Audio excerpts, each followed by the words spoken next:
Dieu dans le passé a parlé à nos pères par les prophètes.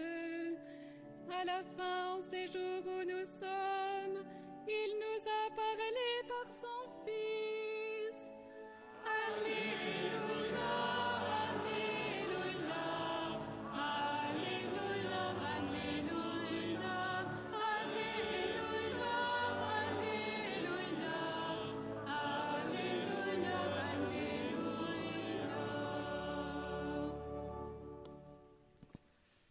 Le Seigneur soit avec vous. Et avec votre esprit. Évangile de Jésus-Christ selon saint Luc. Gloire à toi, Seigneur.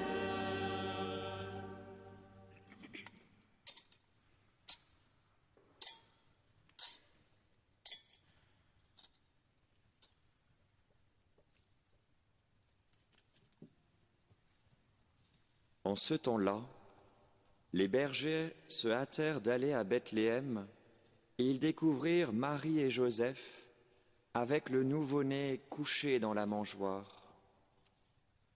Après avoir vu, ils racontèrent ce qui leur avait été annoncé au sujet de cet enfant. Et tous ceux qui entendirent s'étonnaient de ce que leur racontaient les bergers. Marie, cependant, retenait tous ces événements et les méditait dans son cœur. Les bergers repartirent, ils glorifiaient et louaient Dieu pour tout ce qu'ils avaient entendu et vu, selon ce qui leur avait été annoncé. Quand fut arrivé le 8e jour, celui de la circoncision, l'enfant reçut le nom de Jésus, le nom que l'ange lui avait donné avant sa conception. Acclamons la parole de Dieu. Louange à toi, Seigneur Jésus.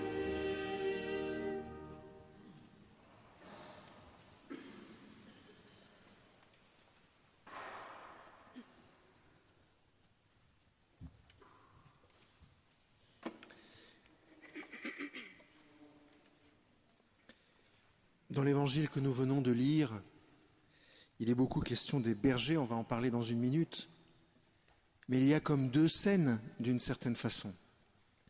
On peut voir la grotte, on peut voir la Sainte Vierge, Saint Joseph, on peut voir peut-être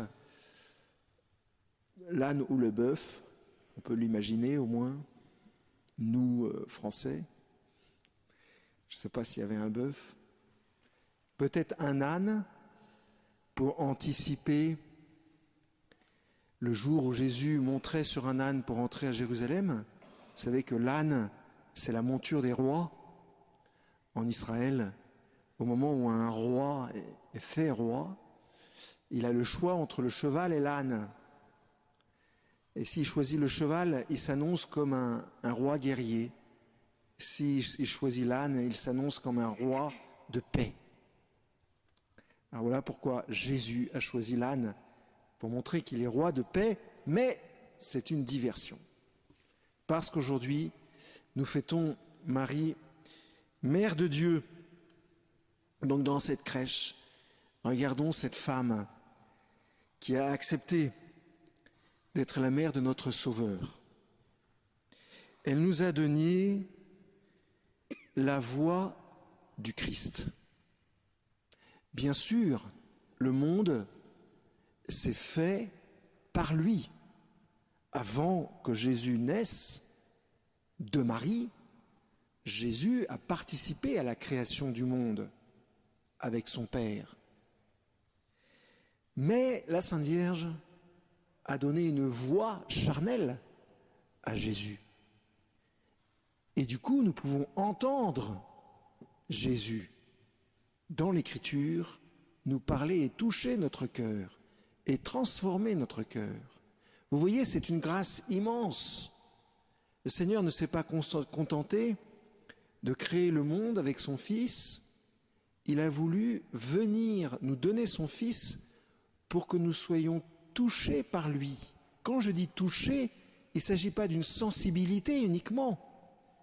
Il s'agit d'une transmission ou d'une diffusion de la vie divine. Quel cadeau inestimable. Nous avons en nous la vie divine parce que le Fils s'est incarné grâce à la Sainte Vierge. Et du coup, nous pouvons vivre d'un baptême qui va nous rendre semblables à lui. C'est pour ça qu'à la fin de ce texte, il est question de la circoncision, puisque vous savez que la circoncision, c'est l'ancêtre du baptême. Mais ça, c'est encore une autre histoire. Alors, la Sainte Vierge nous a donné la voix de Jésus que nous pouvons entendre dans l'Écriture. Et la Sainte Vierge nous a aussi donné la main de Jésus. Il y a un père de l'Église qui s'appelle Saint Irénée, qui parle de la création du monde et qui dit notamment que le monde s'est créé par les deux mains du Père, Jésus et l'Esprit Saint. Mais pourquoi est-ce que c'est si important que la Sainte Vierge nous ait donné la main du Christ? Parce que, en nous donnant la main du Christ, les mains du Christ, la Sainte Vierge nous a donné la possibilité d'être renouvelés dans notre capacité d'agir. Nous ne sommes pas faits uniquement pour prier, ou plutôt notre action n'est pas seulement l'action de prier, mais elle est aussi l'action de faire du bien, de donner des verres d'eau, de prendre soin des pauvres, de prendre soin de tous ceux qui sont fragiles et qui sont autour de nous, vous voyez. Et il faut reconnaître, chers frères et sœurs, au début de cette année, nous sommes tous paralysés dans le cœur, nos mains sont paralysées, nos mains ne bénissent pas assez, nos mains ne donnent pas assez. Je ne veux pas vous culpabiliser, vous donnez sûrement déjà beaucoup. Mais il me semble, un peu intuitivement, c'est vrai, que c'est rien à côté de ce que le Seigneur pourrait faire avec nos mains si nos mains étaient parfaitement guéries par les mains du Christ. La Sainte Vierge nous donne les mains du Christ pour guérir notre capacité d'agir. Et la Sainte Vierge, évidemment, du coup, nous donne le corps du Christ, le corps entier du Christ, auquel nous allons nous unir tout de suite à l'Eucharistie. Mais c'est vrai que nous avons l'habitude de nous nourrir du corps du Christ à l'Eucharistie, peut-être d'une façon parfois un peu machinale, un peu instinctive.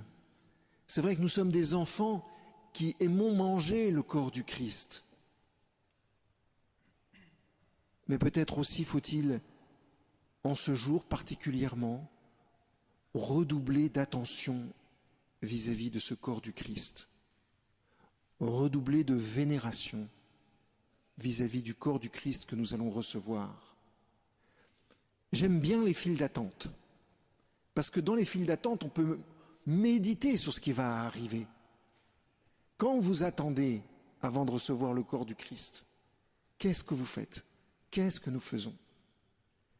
C'est le moment d'ouvrir largement notre cœur. C'est le moment d'être très pauvre, très très pauvre, mais vraiment très pauvre.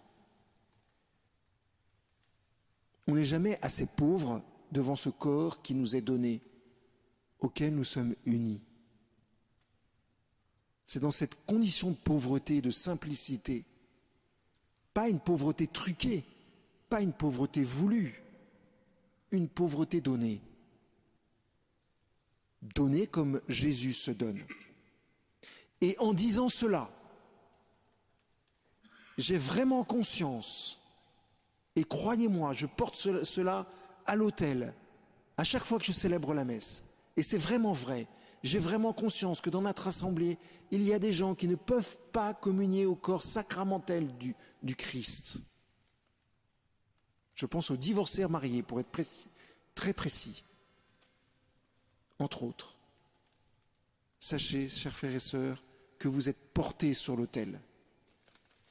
Si vous ne mangez pas le corps du Christ, vous êtes unis par grâce à ce corps du Christ d'une autre façon. La communauté vous porte, le corps mystique du Christ vous porte. Croyez-moi, c'est une réalité, j'allais dire une réalité charnelle, c'est une réalité très très très concrète et très très très vivante. Bien aujourd'hui, je voudrais que vous vous sentiez chez vous au moment de l'Eucharistie, à l'aise, tranquille comme on dit dans le Sud,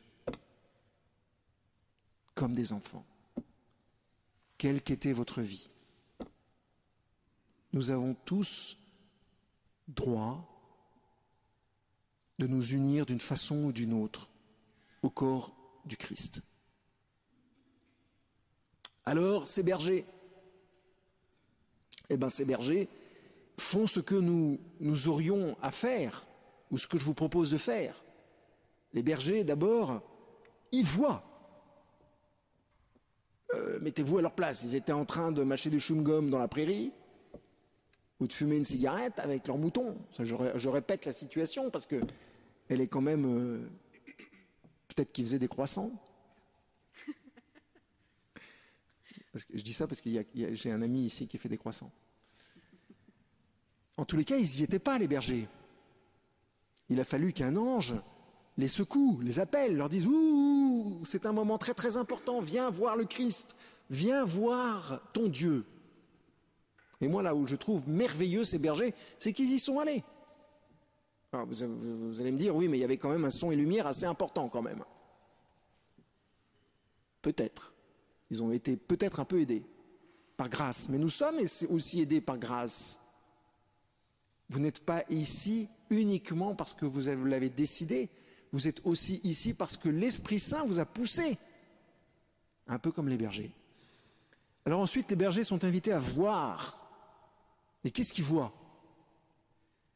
Toujours pareil, une maman, un papa, un bébé. Et à ce moment-là, il se passe en eux une transformation. Il y a en eux une diffusion de cette vie divine dont je vous parlais tout à l'heure, qui se renouvelle en eux, comme elle peut se renouveler en chacun d'entre nous ce matin. Que voyons-nous, honnêtement? Rien. Honnêtement, rien. On va voir le corps du Christ dans l'Eucharistie, mais caché, Jésus caché. Comme les bergers, nous avons la possibilité de nous incliner devant ce Dieu qui se cache dans un petit enfant. Et à ce moment-là, soyez assurés que le Seigneur donnera, vous téléchargera ce dont vous avez besoin, mystiquement. Il voit les bergers. Ensuite, les bergers disent, ils parlent. C'est des bavards, nos bergers. Étonnant pour des bergers. Vous avez déjà rencontré un berger bavard? En général, les bergers disent rien. Pour leur retirer 10 lignes, c'est terrible. Et eux, ils parlent. Parce qu'ils ne peuvent pas garder pour eux ce qu'ils ont reçu. Chers frères et sœurs, c'est un appel solennel que je vous donne aujourd'hui. Il faut absolument que vous disiez ce que vous avez vu. Et pas uniquement 7 sœurs qui chantent merveilleusement bien, un père qui fait ce qu'il veut, 2 diacres fantastiques qui sont là pour nous accompagner, un rituel magnifique. Pas seulement ça, dites la transformation que le Seigneur a opérée en vous.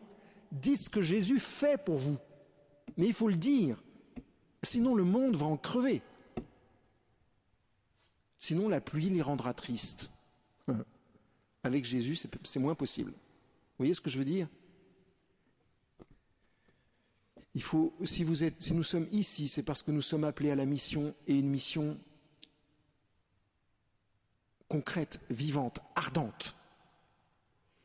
Et alors du coup, la dernière chose que font les bergers, c'est qu'ils rendent gloire à Dieu de pouvoir participer à cette merveille de transformation, à cette merveille de nouveauté. Ils participent à la renaissance du monde, les bergers. Ça a été possible par la Sainte Vierge, avec Jésus, et les bergers nous montrent ce que nous pouvons, ce à quoi nous-mêmes nous pouvons participer, chacun d'entre nous. Je vous invite, chers frères et sœurs, à un petit temps de silence. pour intérioriser peut-être un peu ce que vous venez d'entendre, et peut-être pour entrer dans la peau d'un berger, prêt à rencontrer le Seigneur et à tout recevoir de lui. Amen.